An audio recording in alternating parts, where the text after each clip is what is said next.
course, we're here for Slap News Future Watch with William Shockey, a contestant on Road to the Title 3. How's it going, my man? Going great, brother. Just having a great day, blessed, getting ready for vacation, ready to have some fun. Awesome, my man. We've seen your round one match. Everything's going great for you, but I want to start right back to the very beginning. Let's talk about the young lad that you were growing up, where you grew up, and what it was like. Yeah, so I was actually born on a military base. I was born on Camp Lejeune, North Carolina. Lived there for maybe just a few years, and then my family ended up moving back to West Virginia. I went to a very small town called Moorfield, West Virginia. That's where I went to school at. After I graduated, just kind of migrated out, not too far away from home. Didn't want to leave too far away from the family, so I'm about an hour away from my hometown right now. Gotcha, my man. Let's talk about what type of student were you? Yeah, so definitely, I was not the greatest student. I'm going to be honest with you there. I found it hard to pay attention, but certain subjects I really like. History.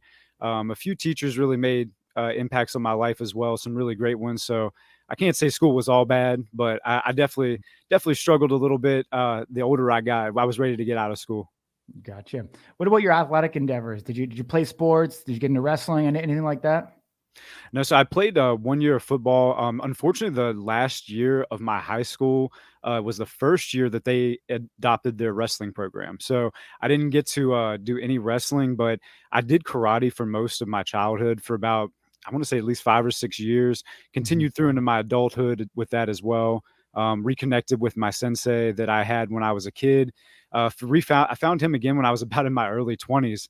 Nice. Started training again, got real serious, and then when I migrated back, out to Winchester area, I found this amazing team, Shark Pit Jiu Jitsu, and that's where I've made my home at right now. Awesome. How long have you been training jiu-jitsu for? So I've only been training for we're coming up on like 2 years now, on and off right now. But Okay. my main focus was striking mainly before that, trying to do kickboxing as well. So Yeah. keeping the hand sharp.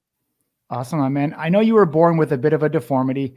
You've had to obviously overcome that your entire life. Do you feel that that is, allowed you to have an extra hunger and determination in everything that you do? Oh yes, 100%. I mean, anytime when you're dealing with adversities in life, everybody has adversities, but that's the thing with adversity. It just makes the strong stronger, the weak weaker. So anything like that where you have to overcome something, it just Mhm. really makes you that much better. I think truly it fueled me throughout the competition too to show that it's like I do have it, even though it's like it seems like I might be at a disadvantage. I wanted to show that little extra. Yeah, I mean, you see Power Slap come onto onto the limelight about 15 months ago. Did you think, maybe, hey, this sport was made for me just based off kind of where you're at? And you're like, hey, this is something that I could take an advantage because I have been so dominantly on the left side of my body that, hey, like this is actually an advantage for me to go to, apply and go into?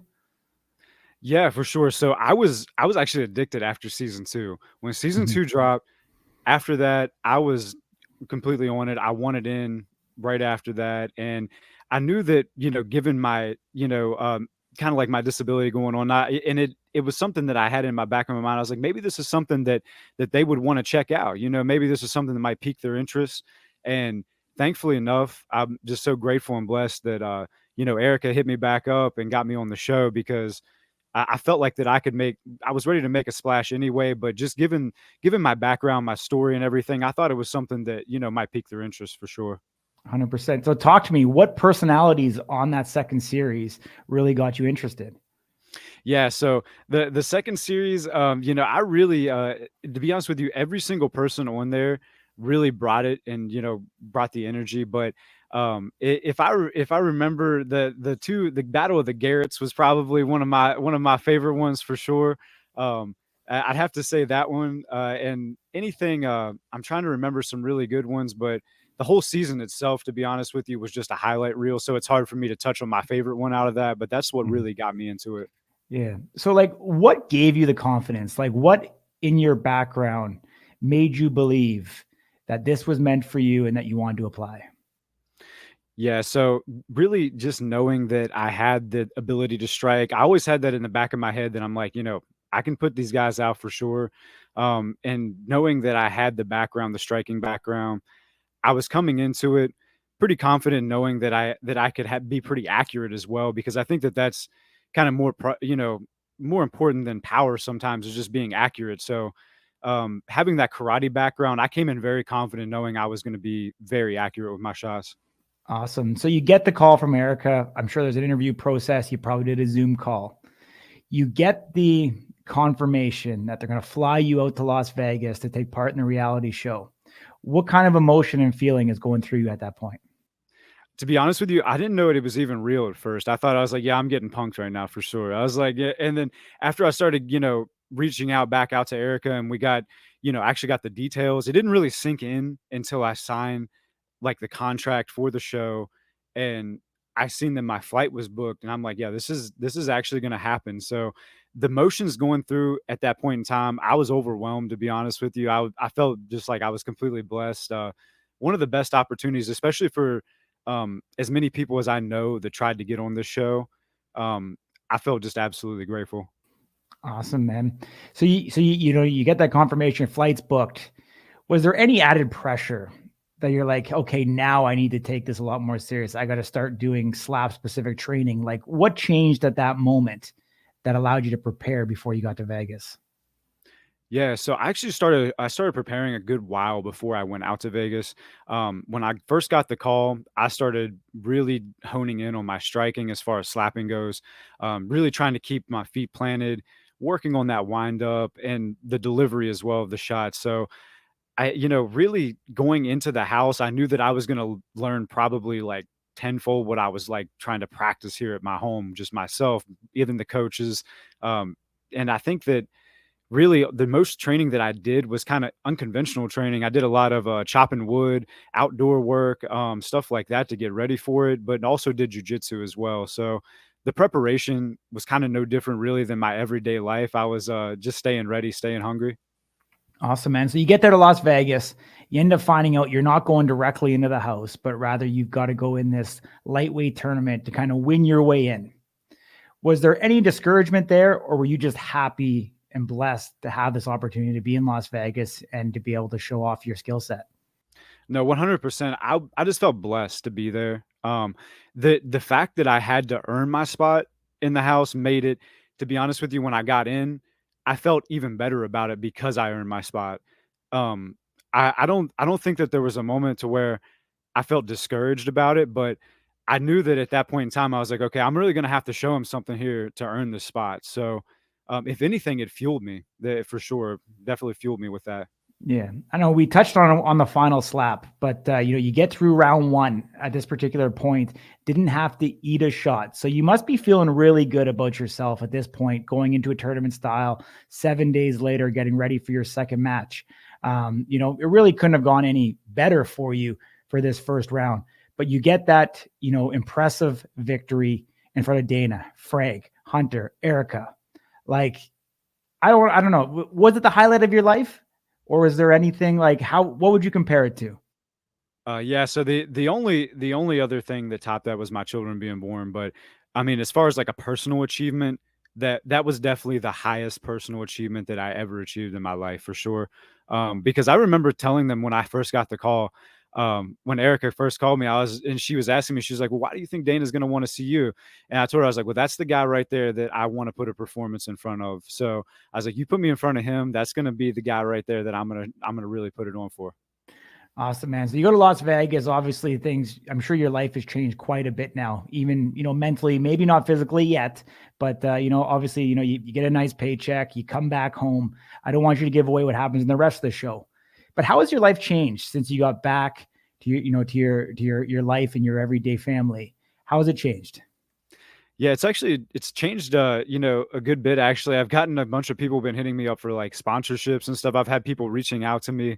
A bunch of power slap athletes right now have been reaching out to me the past couple of days, and it's just amazing because I'm getting in touch with people that I never thought I'd have the pleasure of getting to talk to, some really great people. But as far as like my everyday life, nothing really has changed. I'm still just, living life and loving it every day, getting to spend it with my kids. And it's been great. Yeah, man. Talk to me what that day-to-day life looks like from, the time you get up until the time you go to bed. Yeah, so I get up every single morning with my daughter. She's amazing, and I spend it with her most of the morning until my wife either comes home from work, or either she comes back from her day out in town, and pretty much we'll just spend the entire day together. So right now it's been amazing. It's summertime. My wife is actually a high school teacher, so right now she's been out of work, until school year starts again. So the summertime is really the time that we take together and get to spend together as a family. Awesome, man. What about the training front? When do you kind of fit that in, and what are you training right now? Yeah, so training wise, my jujitsu schedule it's a little bit all over the place, um, because I usually go early morning classes. I can go like 6 in the morning. Sometimes I'll go 6 in the evening. I'll go to usually one day, maybe one time each day, about 3 or 4 times a week. Sometimes two a days if I have the time, but every single day I'm working out. This right back here is just my little home gym area. Just got a bag, I've got a sauna over here on the other side, bench, weights, everything I need here. So I fit it in whenever I can, even if my daughter's asleep at night, even if it's like 10, 11 o'clock, I'll come down here and just bust out a quick workout whenever I can. Awesome, man. Have you been getting together with anybody, to try and talk technique, whether it be on the show, some of the OGs, some of the coaches that are kind of evolving? Like, are you staying in constant contact to try to evolve and better your skill set? Yeah, 100%. I think that's very important with the sport, especially as it's evolving, is to stay active and, to keep in contact with each other, network. That's something I've really been trying to keep on top of. And apologies to anybody that's been trying to reach out to me and I haven't gotten back to yet. Definitely been a little busy since the show came out, and the knockout just posted. So but I think that is really important, and it's something I've been really trying to stay active with, posting, staying in contact. And I have talked to Trujillo a couple of times. He's the man. That guy's such a G. I learned so much from him. I appreciate him truly. Awesome, man. Do you think you're ready to be called a pro athlete at this point for everything that comes along with that, the pressure, the limelight, the social media, like you talked about? Do you feel like you're both mentally and physically ready for that? And is that something that you want? Do you want to make this a career in Power Slap? Yeah, 100%. So I told them when I went there, I was like, I'm chips all in on this, guys. Like, this is what I want to be, doing for my career. This is what I want to do as a job. And I told them, at first, I was like, I didn't really have anything to come back to at the time. I wasn't really, working. I was dedicating 100% of my time to doing power slap. So I told them when I went there, I was like, this is it for me, guys. Like, I'm going to put it all out there and put it all on the line. So, really, this is as the sport evolves too. This is so new. I feel like that as time goes on, we're going to see some more weight classes open up. I ride pretty low on the weights, so I could jump in between featherweight, bantamweight. I think that even Trujillo, he can make 45 for sure. There was 3 or 4 other guys on the season with us that could make 45. Sets up double champ status. Sets up some really good matchups in the future. So I'm really looking forward to it and seeing where it's going to go. I'm here to stay for sure. Awesome, my man. A couple quick questions outside of the sport. Like what do you do for fun? Yeah. So for fun, really, working out is like it's weird. It's fun for me. I love to work out and how and stay in shape. Doing Mhm. jujitsu is my one of my main passions for sure. Skateboarding, skateboarding, skimboarding, anything on a board that's got either wheels or I can get on water and do something crazy on. That's for me for sure. I like to go to the shooting range with my boys. It's been a little bit since we've been because of the show. Everything's been real busy, but definitely something I like to do there. And fishing as well when the weather's nice. Anything outdoors, man. You get me outdoors, that's where it's at. Awesome, man. What about your taste in music? What are you jamming to these days? So yeah, I'm a little all over the place. So I can listen to anything from from country all the way to rap, hip hop, R&B, anything in between. But lately, I've really been on that new Eminem album. That new Eminem album just dropped. It's pretty fire. So I've been listening to it a good bit. But before that, really just trying to do some rock music here and there while I work out as well. Some A Day to Remember. Got to jam out to that. Awesome, man. Yeah, shout out to Eminem. Obviously, a lot of the strikers seem to be into him across the board, popular as ever. Anybody that you would say are mentors or influences that kind of helped shape you, whether if you have a personal relationship or some celebrity, is anybody that you think kind of helped shape you and your work ethic? Yeah, yeah. I mean, really, to be honest with you, my entire team shaped my work ethic because I'm around such amazing athletes all the time when I'm at the gym. They just make me that much better. Like every Mhm. single person that I'm with and I train with there, every time I talk to them and I'm just like, man, it's like, these guys really make me want to just be that much better of an athlete and that much better of a fighter because they're putting it all in as well. So Mhm. shout out to my team, Shark Pit. They really put it in every single day out there. We got plenty of fighters there in our gym. And hopefully going to attract some people into power side from my gym. I got one guy, definitely a heavyweight. He could be a big prospect in this as well. So maybe attract some talent. You never know. Cool. Talk to me about being a father. If you could give one piece of advice to someone who hasn't had kids yet, what would that advice be?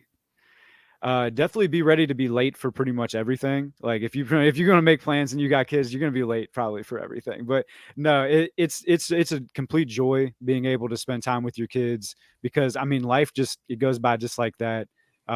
Every moment is a blessing I get to spend with my kids. That's why I'm so grateful I've been able to be a stay-at-home father. So it's definitely a blessing, but that's something I would definitely tell everybody. You're gonna be late. You're gonna be late for everything for sure. Awesome, my man. One last one for you so you can get back to the kids. But where can people follow you on social media throughout this entire journey in Power Slap? Yeah, so you can follow me on Instagram. I'm at Shell Shockey on Instagram. I just started a TikTok. I'll have to get back to you on the name of that one. It is just starting, so haven't posted anything quite yet. So Instagram is going to be the main way to get a hold of me and follow me and check out all those nasty reels. Awesome, my man. Appreciate you. Much love. You're welcome back anytime. Thank you, brother. I appreciate you.